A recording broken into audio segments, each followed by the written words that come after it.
And I want to say this categorically, that I do believe that when the president spoke during Rubia's funeral, he meant every word of it.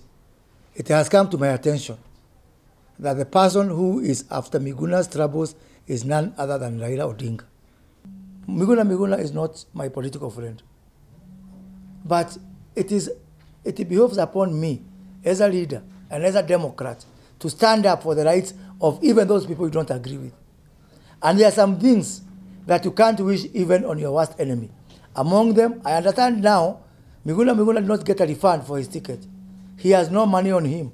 In fact, I want to consult the family and we start a pay bill to at least buy food for him. You know, in the European capitals, you know it is winter there. The weather is not very good. So I want to tell Mr. President and the Right Honorable Prime Minister, please think about the weather in Europe. This guy has no money. He has no food. He didn't get a refund. There's nobody who's telling him what is going to happen to him. Is this really something you are proud of to see your citizens go through? And I am suspecting that if Miguna came here, even those people who would have gone to meet him at JKI, they would not have been even 20. He would have just come, and then life would have gone on. People are busy with their lives. People have no time for sideshows. Why are you trying to create a mountain out of a molehill? And by doing so, sacrificing the welfare and the well-being and the health and the psychological affairs about one of our citizens. I will stand up for Miguna Miguna.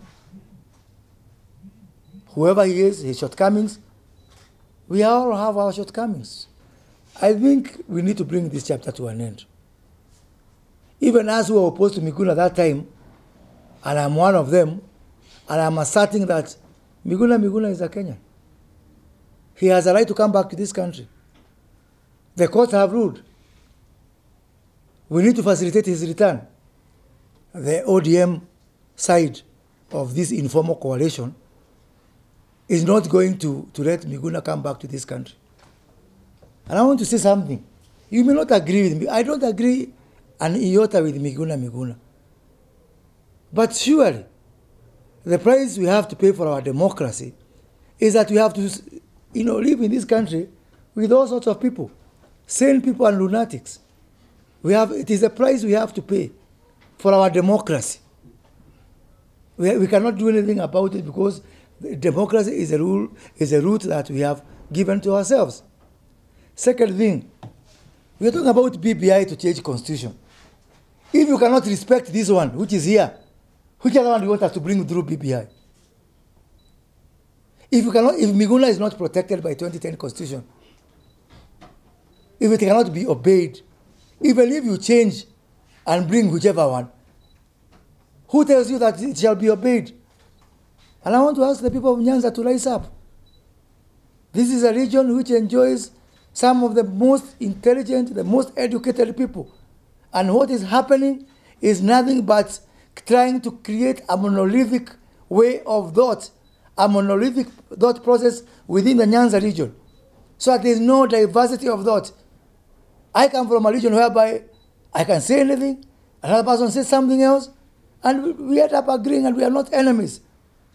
So this lack of intellectual plurality that Raila Odinga wants to bring in Nyanza, I want to say that people of Nyanza deserve to have freedom of choices, as many options as possible, and I want to ask the very wonderful professionals we have from Nyanza, the engineers, the doctors, the lecturers at our universities, the architects, the lawyers, please live true to the education which you pride yourself as being one of the leading regions in this region, rightfully, and say no to this caging of people of that region to one political thought